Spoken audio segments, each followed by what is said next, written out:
Hello students, welcome back to Chemistry Online class brought to you by ighota Virtual Learning Platform. I am Olabisi Olawoye and I remain your chemistry tutor.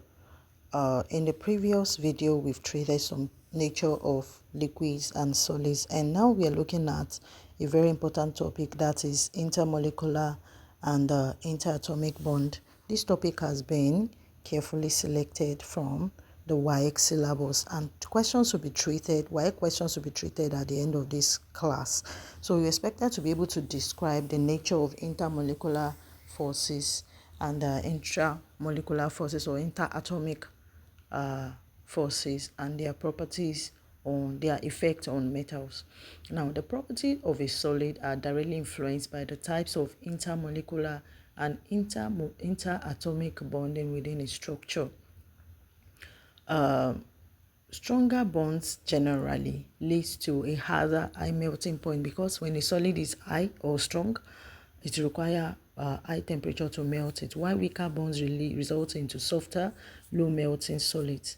So for example, ionic solids with strong electrostatic bonds, which has been treated earlier in the first video, are hard and they have high melting point, whereas molecular solids held together by weaker intermolecular forces are soft and they have low melting point. So what do we understand by intermolecular force and interatomic bonding? The word inter is between one molecule and another molecule. That's intermolecular in this case. When you have a molecule of water and another molecule of water, between the oxygen of water and hydrogen of another water, we have a kind of bonding which is interatomic, resulting into molecules, which occur between molecules. But when we are talking about interatomic bonding, this is also referred to as intraatomic bonding, and this occur within the compound itself, or within the molecules, or between one atom of an element and another atom of element, resulting into molecules or compound being formed. So we have weak intermolecular forces, and a very good example is molecular solids. A very good example of compounds formed here or solids formed is molecular solids, and these are formed because they are weak intermolecular forces holding the solids together. Now, and when I told you earlier in the first video that between water and another water, hydrogen bonding results, that's between oxygen and hydrogen of another water molecule, and because oxygen is strongly electronegative and hydrogen is weakly electronegative, and this form a kind of dipole that results into weak intermolecular bonding. We also have van der Waals forces formed between iodine and another iodine, which makes iodine to sublime easily, and this results into a lot of properties. One of them is that those metal or solids they are soft. The weak forces allow molecules to slide past each other relatively easily, and this makes them soft. Like iodine sublimes when exposed to the atmosphere, it changes directly to gas. And low melting point, so they have low melting point because of relatively little energy is needed to overcome their forces, resulting into low melting point, and they vaporize easily. That is, they change to vapor. They are easily vaporized due to their weak forces. Like in the case of water, like ice melts directly. And so this diagram here illustrates or shows what I'm referring to as intramolecular and interatomic bonding. Like in the case of hydrogen and oxygen, represented as with a dark line, that indicates intramolecular polar covalent bonding. That is between a molecule of water itself, which is intra or interatomic, between atoms, one atom and another atom, while the one represented by a faint line is between oxygen and hydrogen of another molecule, of different molecule, and that is what we call hydrogen bonding, resulting to positive ion, positive pole of the oxygen, because oxygen is more electronegative, it gains electron easily, and hydrogen is partially electropositive. So this results into a kind of dipole, which is hydrogen bonding. So we also have strong intermolecular bond And this inter is also between molecules of or atoms and another atom, or between molecules of an element and another molecule of another element, and that is ionic solid solids, which are ionic bonding, which forms ionic bonding. So ionic solids are held together by strong electrostatic attraction between their ions, that's between cations and anions, as treated in the first video where I mentioned sodium and chloride ion being formed as a result of gaining and losing electron, resulting in electrostatic attraction. How does this affect their property? The first one is that when there is an electrostatic attraction between the positive and the negative ions, it results into formation of a crystal lattice. This crystal lattice tends to be hard. The strong bonds make ionic solids very hard, so they have high density, and they are also soluble in water. Another one is that they are brittle. Some of them are brittle. The ionic solids are also brittle. That is, they can be broken easily, because shifting one layer of ions past another would bring like charges ions together. In the first video, I showed you the formation of crystal in which we have purple and pink ions being arranged to each other, positive and negative ions. And if there is a kind of shift, the positive and the positive ions will be facing each other. That is, the purple arrangement, another purple arrangement will face each other, and this will cause a kind of repulsion or shattering, which results into this brittleness of solid. That is, when the solids, this kind of ionic solids, are heated or beaten, they can be shattered, because there's a kind of repulsion or shift in the arrangement of the lattice, and the positive and negative charges will not be beside each other, and so the repulsion reduces, and it leads to shattering and loss of the electrostatic attraction, shattering of the bond itself.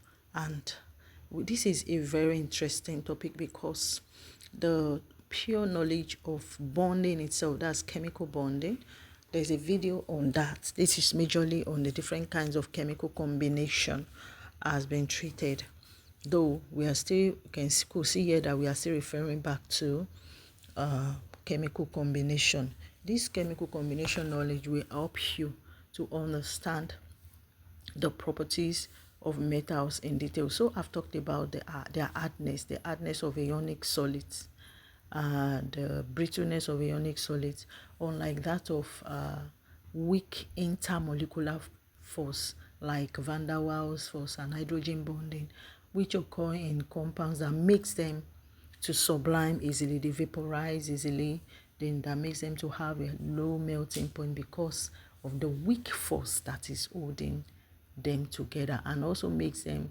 soft. It accounts for the reason why they are soft. So another property of ionic solid is their high melting point.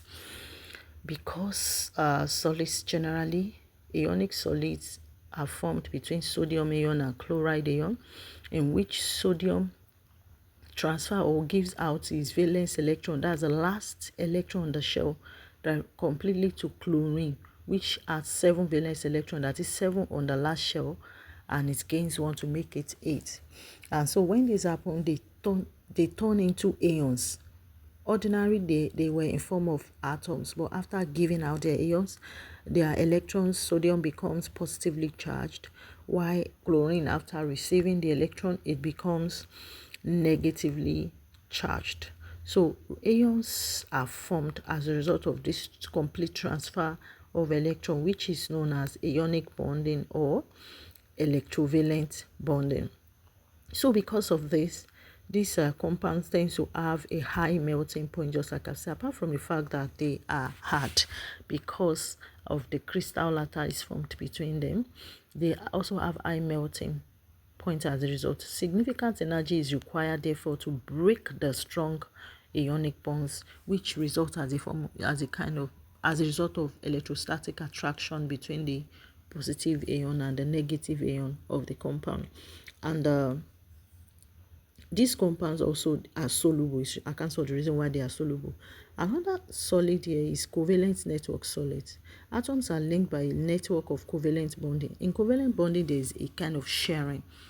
and sharing between hydrogen and another hydrogen, resulting to hydrogen molecule, which is gas. In covalent solid or covalent bonding, naturally molecules are formed like gases and liquid, but when it is covalent network solids, in this case the particles form a kind of network which is will be very very strong, like graphite and diamond, even silicon dioxide. It can form a kind of crystal that is very very strong and giant network, which makes them very strong. Like diamond is the hardest substance known. So another example is metallic bonding, which has been treated in the first video. Electrons are delocalized and they form a sea of electrons, allowing for unique properties. I told you this occurs purely in only metals. Metals have free valence electrons that they are ready to give out, and these electrons are negatively charged, and so they give it because they themselves, they are positive ions. There's an attraction between positive ions of the metal and the valence electron of that metal, and this results into properties like malleability and ductility, which is a physical property.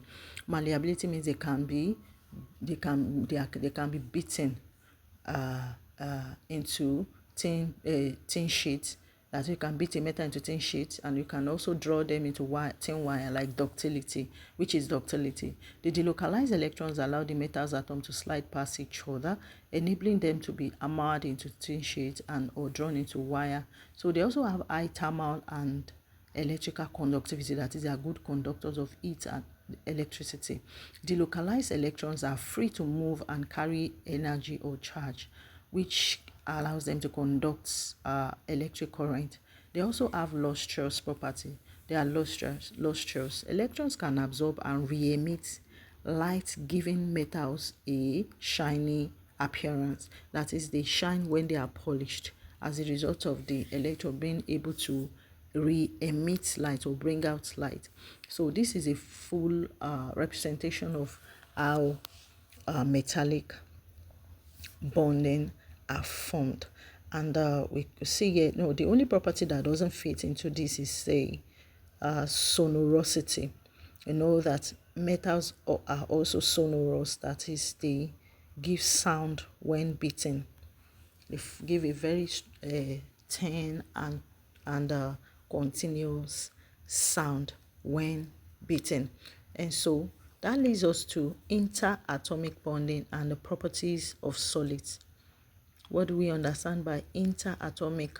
Interatomic, that is between atoms of an element and another atom of another element, which results into interatomic, which is between atom of the same element.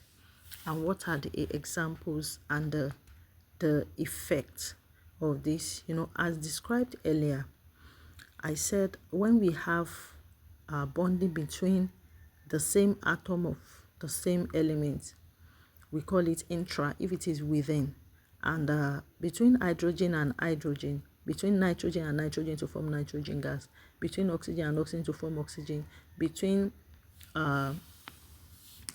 water, which is hydrogen and oxygen of water, we call them interatomic or intramolecular bonding, because it's within, it's not sharing between one molecule and another molecule. It's inside. So that's covalent bonding, which involves sharing of electrons between atoms, and this results into their hardness.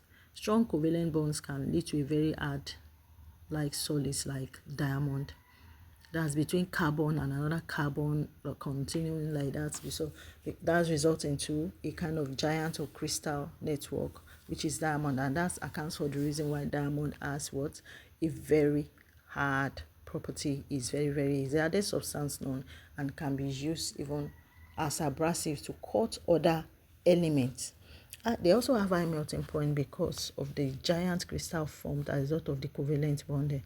So breaking covalent bonds require considerable energy, and so this is under covalent bonding. So now we look at the structure and properties of graphite. This aspect is also very very interesting because Graphite is an allotrope of carbon, that is a crystalline form of carbon. It's made up of purely carbon atoms combining with another carbon atom. And there are some special properties of graphite, and that is as a result of the kind of bonding that occur between carbon and carbon of or another carbon atoms or different carbons atom of graphite. Graphite giant covalent structure involves each carbon atom forming 3 covalent bonds with neighboring carbon atom, unlike that of diamond, in which each carbon atom forms covalent bonding with 5 others. So in this case, it creates a kind of hexagonal ring arrangement in layers, while that of diamond is octahedral in shape. Carbon reacts with the valence electron of carbon, which is 4, because carbon has atomic number of 6, so we have 2 and 4. The 4 was on the last shell.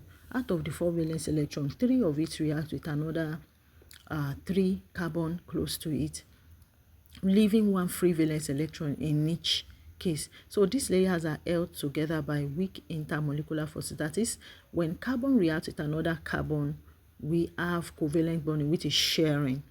But when a kind of hexagonal ring is formed between one carbon and 3 other carbon, there's an hexagonal arrangement which is in form of layers. And so these layers, piles of these layers, are held in between by weak intermolecular forces, not covalent bonding, but between carbon and another carbon within the layer itself is covalent bonding, which is sharing between the valence electron of carbon and three valence electron of carbon involved with another carbon, forming a kind of hexagonal ring. That one is covalent bonding.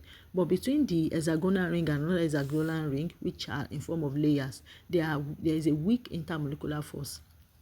Each carbon atom also has a kind of delocalized cells, which I've explained, because not all the valence electron of carbon undergoes bonding with others, which contribute to graphite's electrical conductivity. Graphite is known to be a good conductor of electricity, and it can even be used as an electrode in electrolysis. Why is graphite a good conductor of electricity? Because it has free valence electron, free delocalized electrons in its layer. Each carbon forms 3 strong bonds with its neighboring carbon, creating a hexagonal arrangement. The localized electrons in each case. Each carbon atom also has 1 electron that is not involved in bonding within the cells, and this electron is delocalized, free to move. This delocalized is what allows graphite to conduct electricity. Intermolecular forces is another one. So the layers are held together by weak van der Waals force rather than covalent bonding. So it's in between the layers we have weak van der Waals force. And what's the property of this? Properties of graphite: number 1, electrical conductivity, that is, conducts electricity, and it has delocalized. This is a result of the delocalized electrons. We also have high melting point. The strong covalent bond also resulting in the carbon to carbon bonding accounts for the reason why it has a high melting point. Also, graphite can be used as a lubricant, because it's very, very soft. It has a kind of soft layer. Since when the layers are held, because the layers are held by weak bond, this layer tends to slide over each other, which accounts for the reason why graphite can be used as a lubricant, or a dry lubricant in that case, because it's very soft due to the weak van der Waals forces that stands in between the layer of graphite. And you can see here that though graphite is made up of purely carbon, it has some other characteristics in it, which is the reason why it is generally useful. Though diamond is also is made up of carbon in covalent bonding, and the layers of diamonds are held by very strong bond, and that accounts for the reason why diamond is very, very hard, unlike graphite, in which the layers of graphite are held by weak van der Waals forces, which accounts for the reason why it can be used as a dry lubricant. Graphite is a good conductor of electricity because it has free delocalized electrons, because not all the electrons of the carbon in graphite undergoes bonding. Only 3 out of the 4 valence electron of carbon, that's the electron on the last shell undergoes bonding with another or neighboring carbon atom. This occur, and when this occurs, it results into formation of a ring, hexagonal ring, and that is covalent bond is sharing. But when this ring form layers, and because layers of ring are formed, that there's a kind of weak force that holds them together. As seen in this diagram, we can see what I'm describing here. The dots, the thick dots here, and the lines, like a purple line here, indicates covalent bonding between carbon and another carbon, though not all the 4 valence electron of the carbon. You know, atomic number of carbon is 6. Carbon on the first shell takes 2, the next shell takes 4.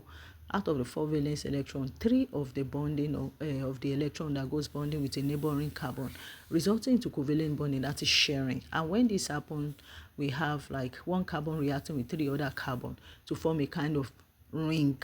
And that is between each of these rings. You can see here now that we have a faint blue dotted lines. This is the line showing the weak van der Waals force that holds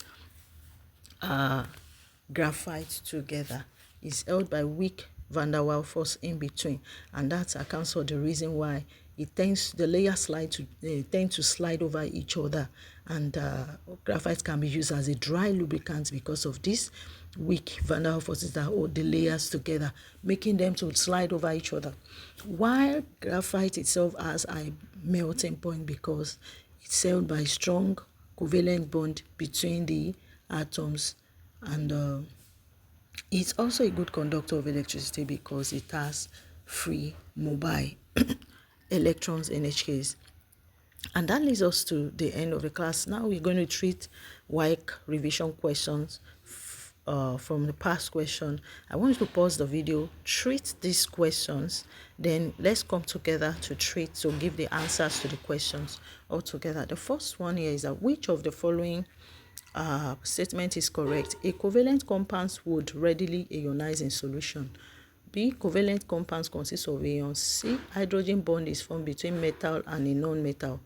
D. Ionic compounds in solution would conduct electricity.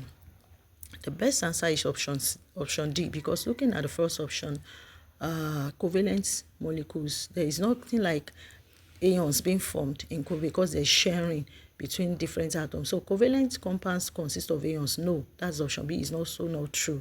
It's only ionic bonding where there's complete transfer of electron, in which the elements that transfer becomes positively charged, the one that receive become negatively charged. This only occur in the ionic compound. Hydrogen bond is also formed between metal and a non-metal. It's not in all cases. It's not even possible at all. Hydrogen bond only occur between hydrogen and a strong non-metal, which results into a dipole. This kind of bonding only occur in ionic bonding. Number 2, the best answer for the first one is D, option D. Number 2, graphite and diamond are similar in that they have octahedral shape, they have density, form carbon dioxide on combustion and conduct electricity. They don't have similar properties. The only thing that makes them similar is option B, which means that option C, they form carbon dioxide on combustion. That is, they are made up of purely carbon. So when they react with oxygen, which is combustion reaction, they form carbon dioxide, which is one of the products of combustion reaction. The next question is the use of diamond in abrasive is due to A, high melting point, B, hardness, C, octahedral shape, and D, durability. The best option is the hardness. Diamond is a hardest substance, so it is used in coating other hard substances because of its hardness.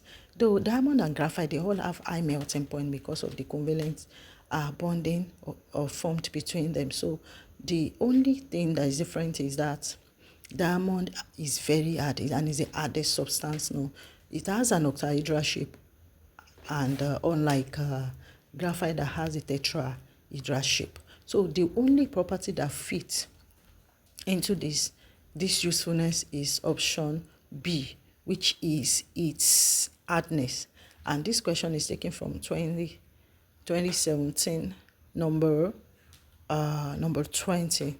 And we can see here that this topic is very, very interesting, and it has a wide coverage. Most times you see questions on graphite, diamond, and this brings us back to the knowledge of the formation of different kinds of bonding.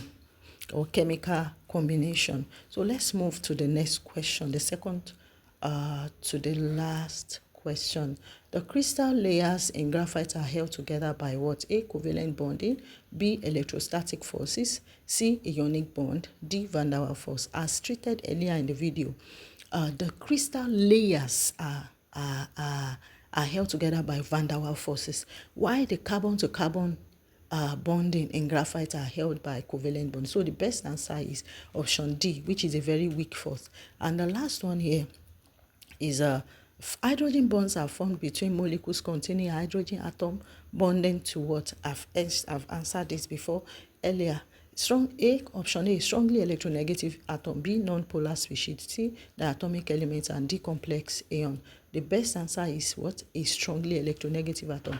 Hydrogen bonding arises between a molecule containing hydrogen atom and a strong electronegative element. That is element that has a tendency to gain, which makes them partially negative.